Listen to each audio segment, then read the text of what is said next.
Welcome in, fantasizers. This is episode 6 of your Big Fat Fantasy, your BFF. I am Nicholas Logan.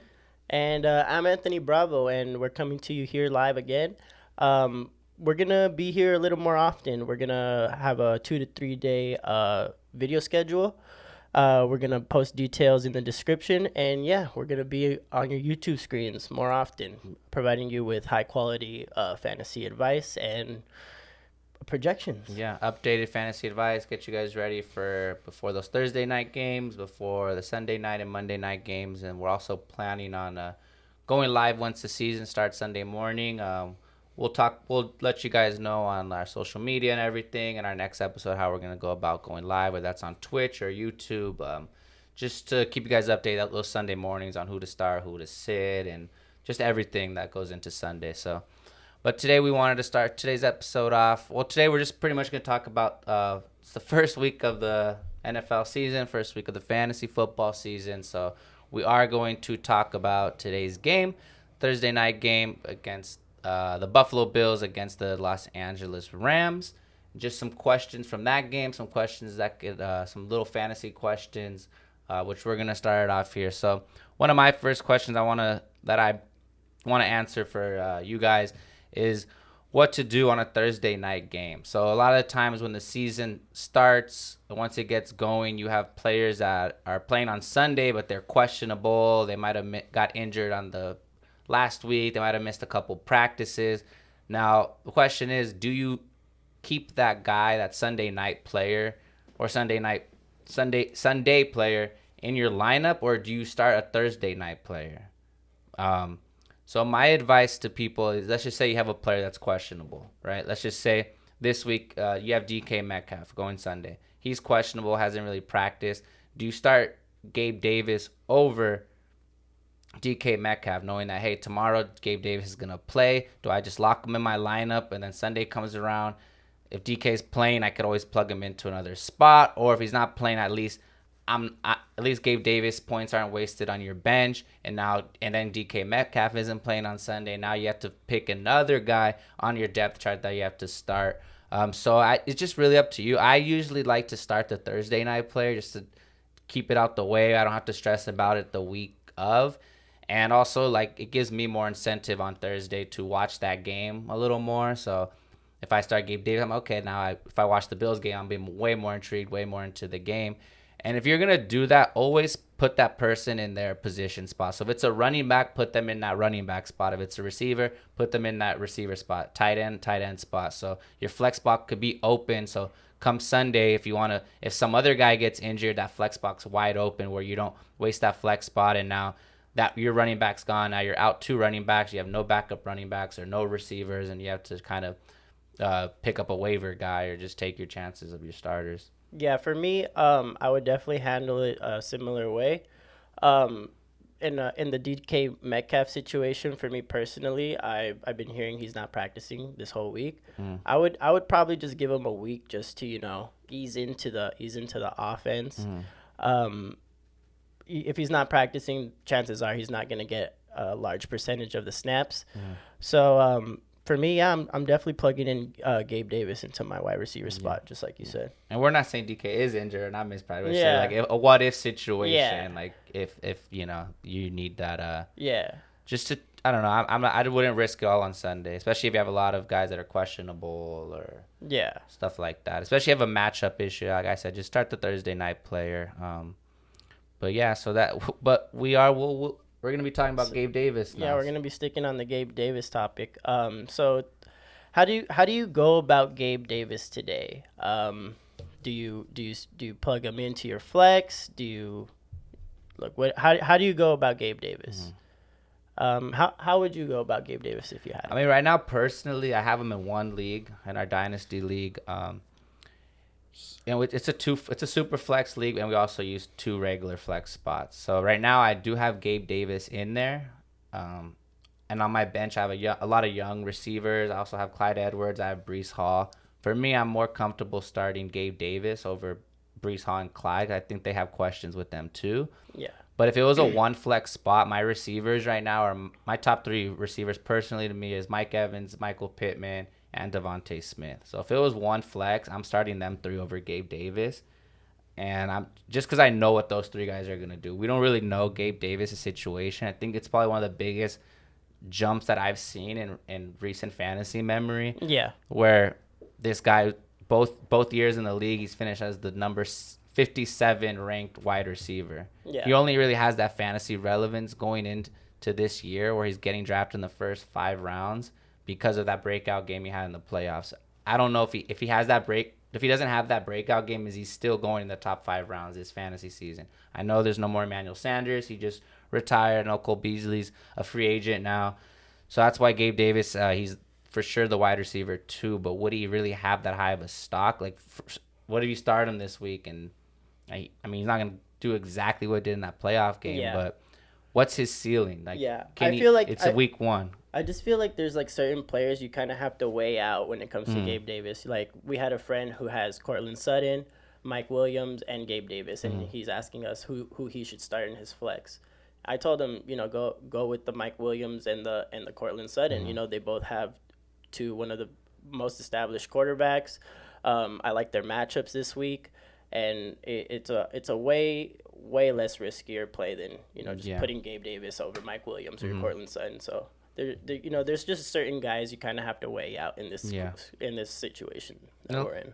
Yeah, and a lot of times people might use like that draft capital, like, well, I got Gabe Davis before I got Mike Williams or something, so I should start him. But like, for me personally, like, it's someone I would have to wait to see.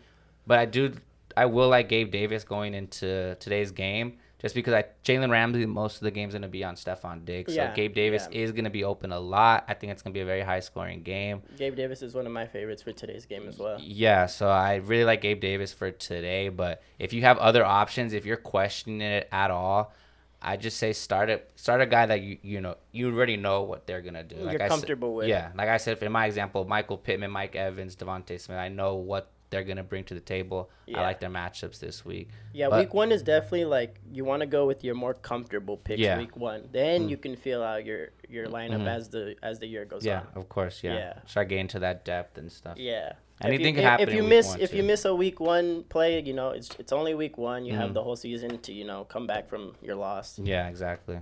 But for the whole season, I do like Gabe Davis. So. Yeah, me too. But to start him week one is just really your personal preference. So just good luck with that. And then our next question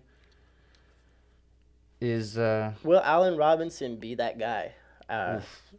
That guy meaning, have Odell Beckham type fantasy relevance. Yeah, with his new team on the Rams, his first game of the season. Before last season, Allen Robinson, he was a top 10 wide receiver in fantasy. I believe he finished as a number 7 and the number 9.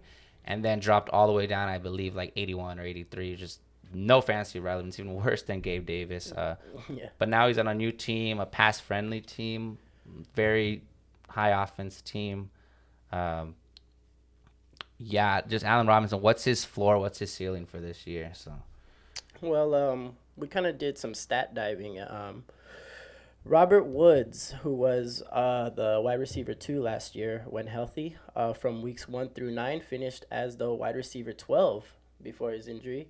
And then when Odell came, weeks 12 through 18, because he only played a couple snaps week 10, and then week 11 was a bye. So weeks 12 through 18, he finished as a wide receiver 22. So I'm going to put Robinson's ceiling as low end wide receiver 1 and his floor as a high end wide receiver 2. Due to these stats. Yeah, they're going to be very pass heavy. They were pass heavy all year last year, and I expect nothing to change. Yeah, and obviously Cooper Kupp's going to still be the main guy of that offense. But I really like Allen Robinson, new home. I really think he could take off this season. Like you said, when Robert Woods was playing, was the second receiver on Los Angeles, finished as a wide receiver 12, and then Odell wide receiver 22. I feel like he's gonna finish right around there. Yeah, right. He can finish higher than 12, but I don't see him finishing lower than 22 this year for Allen Robinson. Not. So a guy that I like a lot for this year. I would say even possibly a top 15 lock. And I'm saying even start him over Gabe Davis. If you have both of those guys, like, just talk about that. I'm starting Allen Robinson over Gabe Davis. You want to talk about comfortable picks? Allen Robinson's more comfortable pick than Gabe Davis, for sure. Yeah, for sure. Next question. Are you starting any of these Thursday night running backs in your fantasy lineup for Oh, this week? wow. I'm definitely not starting anyone on the Bills. Oh, I want to say the same thing about the Rams. It's just tough. It It's just tough. really depends on who you have on your For team. Cam Akers, I feel like it's the same thing as the Gabe Davis situation. You gotta outweigh the players. Yeah, you got to see who you have, I think. Yeah. I mean, Sean McVay has been talking a lot about how much he likes Daryl Henderson and how he kind of has been seems like he's been leaning towards a committee at back this year. They both had minor injuries Yeah, recently that but they're yeah, but just they coming both back had from. and they both had minor and they both came back Yeah. at the same time. It's tough. I'm starting Cam Akers just because I feel like if he has any fantasy relevance in this first game of the season, it's gonna be I think at the goal line and getting some touchdowns. Yeah. One or two touchdowns you might get, but if you have other guys on your depth chart, I'd say start them. It just Yeah. really depends on your team, but same thing with the Bills. I mean, Devin Singletary, he'll probably be the main back to start the season for the Bills, but I mean, what can he do? You know, like, Here's a tough one. Are you starting Gabe Davis or Cam Akers? if I had to pick a flex, I'm starting Gabe Davis, Yeah, me too. For sure. and I'm probably not touching the Bills running backs as of now. Even James Cook, if you have him, I don't know. But Yeah. like I said, we could be the season James Cook's starts a and wait and see for me. yeah. He's a wait and see I player. feel like both running back situations are wait and sees for me. Yeah. It just depends on how. I know Cam Akers obviously went a lot higher than Devin Singletary this year, Yeah. like 4 or 5 rounds before. So just depends on what your He's depth very chart is. fragile now. I feel like Cam Akers, like Yeah, they don't plan to use him like a workhorse like Yeah, a they're Najee not. Harris at all. yeah. In the long run, Yeah. I don't think Cam Akers is gonna be that guy. I stayed away from drafting Cam Akers this year. Same with Devin Singletary. I stayed away from drafting Yeah. him just because I feel like towards the end of the season, I think James Cook Cook will is gonna take over take that over, yeah. backfield. But do I start any of those running backs? Me personally, I don't. Not this week. Yeah. And I'm a guy that likes to get a lot of depth when I do fantasy drafts. So I'm just taking my chances with like, I don't know, like a Ramondre Stevenson. I'd rather take that chance or a Chase Edmonds or someone that I got a little later than a Cam Akers. But Yeah, I'm taking Cam Akers over any of those running backs Yeah. for the Thursday night or for today's game. yeah, and also I feel like it's gonna be a very high offensive game. I feel like today, and I feel like it's gonna be a lot of passing though as well. Yeah. It's gonna be a lot of passing. Yeah, for sure. So Matt Stafford and Josh Allen, they're just gonna be there trying to show off their arms and everything. And Yeah. Also, So- Buffalo was ranked one in passing defense, passing yards per game last year. Opponent passing yards per game, ranked Yeah. number one. So yeah, and I think both teams have very like good defensive fronts where yeah, it's gonna be tough to run that ball. It's gonna be For very sure. tough. for sure. So That brings us to our top 3 Thursday night projections. You want to start it off? fantasy player wise, I think Fantasy player wise, fantasy yeah, player my fantasy wise. player. I'd say my top 3 that I'm starting. I feel like obviously I'm gonna pick one of the quarterbacks. I think I would go Matthew Stafford in this matchup against the Bills. I feel like he might outperform Josh Allen this week. He has his new weapons. They can pass the ball a lot. I like Matthew Stafford for this week over Josh Allen at least. I could be wrong, but I do like Matthew Stafford. If I had to pick one, I'm staying away from the running backs, so I'm not even getting to there. But I also think I'm not even picking tight end over tight end, but I think Dawson Knox is going to have a big game tonight. Just got his contract extension. Let's look into it. It was a 4-year, $53.6 million extension. It's one of the highest paid tight ends in the league.